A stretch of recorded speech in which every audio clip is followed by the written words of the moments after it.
Welcome to my presentation on Technology in Jewish Education by Wilma Sack-Poyser. Why infuse technology into the Jewish classroom? While studies show that it improves retention, when we're teaching something like Hebrew as a second language, we definitely want to give our students as many tools as possible to help them retain the vocabulary that we're teaching. Connection. This is the language today. It's relatable to our kids. It's basically what they understand. It's engaging and it's fun. iPads and tablets are shown to be very popular with students. The student feedback shows that using it effectively will help a student embrace subjects they may not typically like. You can bring Israel right into your classroom in real time. Technology can bring that Israeli experience right to your classroom and help build that connection to Israel.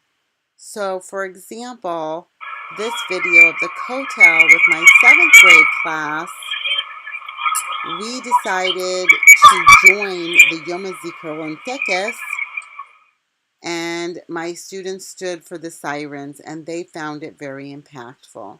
Another thing is Google Earth. Younger students especially really love to go on and do scavenger hunts on Google Earth. You can enhance your curriculum and lesson plans. You can use technology in and for your classroom. And the good thing about most technologies is they're adaptable either way. What you use in your classroom can be for, and what you can use for can be used in.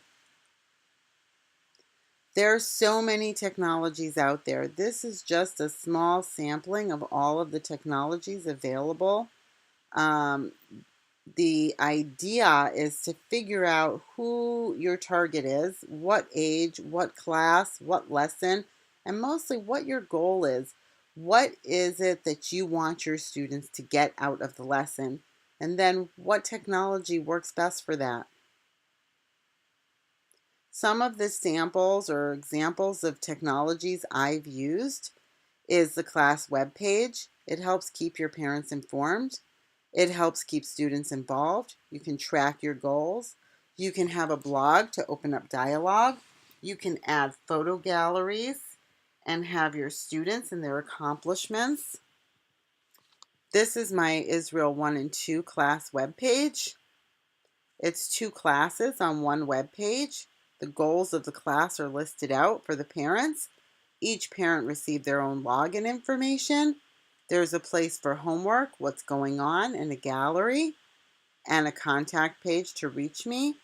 There's a little bit about me. The kids would be listed below me. There's a what's new page with a running list of everything we do during the year. It connects right to my YouTube page under Maura Wilma with videos that are appropriate for the students. And it also connects right to my Tiny Tap page. So if the kids want to practice some games at home, they can go right onto my Tiny Tap page and play. The green screen is a super fun way to have the kids take a trip to Israel or go back in time and meet famous people. This is my 7th grade class. They did a project-based learning on cities in Israel. They brought in their research, they paired up, and they created a green screen movie of a trip to Israel. Animator. This is a 3rd grade student of mine. Kahal blue, kahal blue. Dolphin, dolphin, dolphin, suck kahal. Dolphin a little blue. Jumps in ocean, Cossex biome. So this student took, my whole class took pieces of paper. They drew out their story. We were working on colors at the time. They got to each pick their own color. They drew out their story. We photographed it with the iPads into a flip book and created a movie in iMovie. And then the kids got to voice over their movie with whatever words they chose using the Hebrew that they wanted to use. Tiny Tap is a game channel that you can create games with or for your Are students. you ready to This is record a your third grade question? student learning how to So make hit her add own activity. game. So not only is she learning Hebrew and practicing her vocabulary, Just hit but OK. she's learning a So now you're great going to hit skill of back. creating a game online. So now you want to speak in a loud, clear voice when you hit record. So what are you going to ask? What color is a dome? This is my Tiny Tap page. Again, it's all under Maura Wilma. And these are all the games that I've created with or for my students. And this is the game that that third grader made. What color is a dome? Or it's part of What the game. color is a dome?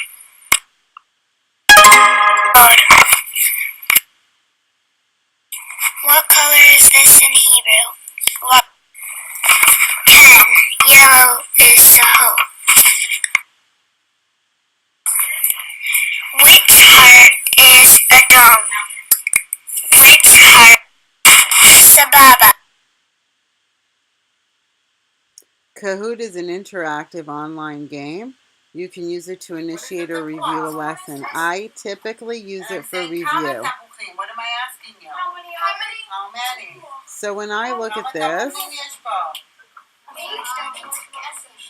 I see students who are working together, collaborating, engaged.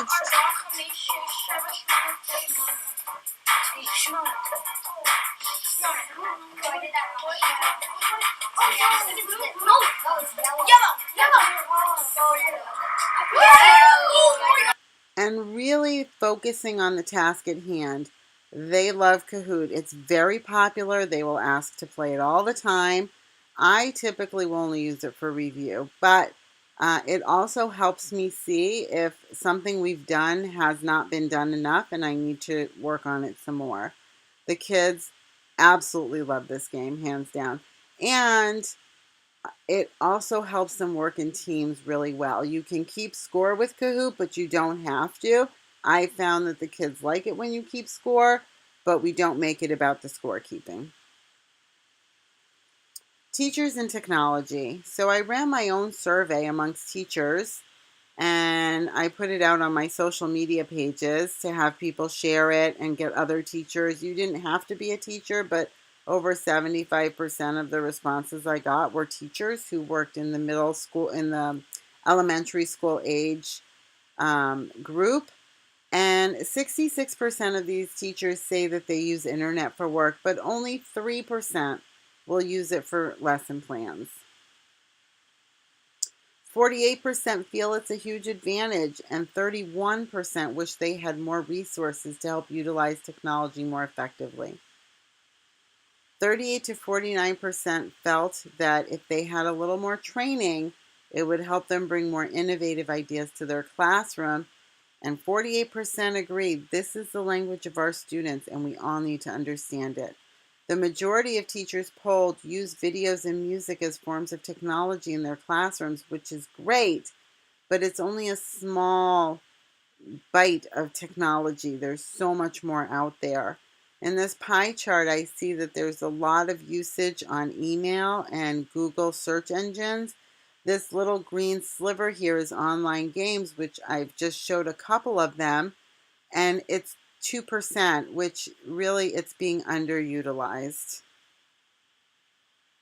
Effective uses of technology. I found this article, which I really liked because it really embraces 7 effective uses of technology, and I couldn't think of anything else that would define how to use technology more effectively.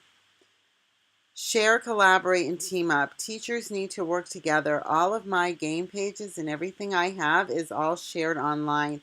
So any teacher can access anything of mine. And I look to follow other teachers, and so they'll follow me so that we can collaborate and work together. The effective teacher will embrace change and progress because as I've done seminars for teachers before teaching about technology, I have found that there are teachers who don't want to bring technology into their classroom. Unfortunately, this is not an option. And technology is part of our present and it will be part of our future. You don't have to use it every class. I certainly don't. But it is part of the language our students speak. And we really need to embrace that and accept that progress. An effective teacher will adapt easily to a process that is ever changing. Technology today will not be the same in a year. It's always changing. It may not even be the same next week. I have teachers and educators and people in the field of technology that I'm in constant contact with, and we're always swapping ideas on what we find that's new in the field. So I can hear from other people what they're using, and I can share what I'm using, which goes back to the share, collaborate, and team up. One of the most important things I feel an effective teacher will do is know why they're using any piece of technology. The goal, what do we want our students to get out of this? To use technology just for the sake of using it, or to use it as a pacifier to keep a kid occupied, there's no there's no positive outcome for this. We want to have a goal. We want to know why we're using this technology, and we want to make sure that it's a thought out plan. The effective teacher will definitely care about engaging their students because students do love to use technology, and if we use it effectively and if we have a thought out plan and we have a goal, I think that students will get a lot out of the lesson. They think win-win. So you seek to help others understand, and I think this is where I love teaching about technology, especially to other teachers, because I I want them to understand, and I want them to embrace it and take it into their own classrooms because I think it will help them actively engage their students, and it's a win-win situation for everybody. I love this quote. I firmly believe that if a child can't learn the way we teach, then we should teach the way they learn. So the parents of my students are not with me in the classroom all year. The directors are there for observations here and there, but the students are with me all year in the trenches. And I always believe that students should have time to reflect because instruction and reflection are very important. And I always ask them to reflect upon the year, and they can do this anonymously. They don't have to put their name. Sometimes they do, but they're asked that they don't have to put their name. I want to know what worked and what didn't work. What did they like? What did they learn? What did they not learn? What did they hope to learn, but maybe we didn't get to? It's very important for me to see so I can take that to next year into my curriculum. And I think that by reading these reflections, I can see that one, Kahoot was very popular. They just loved it. I really like this first one where the student said, I thought Israel was just mainly ruins, a place where Jewish people went to pray. And now I know that Israel is a very modern innovation capital. Way to go, Israel. And as you can read, the kids loved Kahoot. They were engaged. They loved everything about the class. I think it's very telling when the end of the year comes and the kids are like, oh, it's the end of the year, but, we really had a great year and we're kind of going to miss this class. That says a lot about kids, especially when the overall feeling about Hebrew school is not positive. But I don't see that, and I see kids really actively engaged in lessons.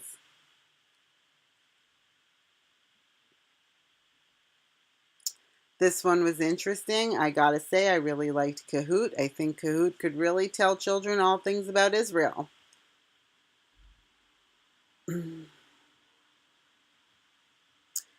This student said that I learned a lot of Hebrew and played a lot of fun games such as Kahoot. I think I will be a little fluent in Hebrew now. These are some resources that you can access online for technology in the classrooms. By all means, not all of them, but it is some. And of course, I am always available to answer any questions via email. I would be happy to answer any further questions or help anybody out if they do need some, if they need some help. And if you look at the TinyTap page listed, the second line, that is my TinyTap page. And if you do get a chance to go on TinyTap, please follow me, and I would love to follow you back so we can see what games everybody is opening up. And I thank you for your time.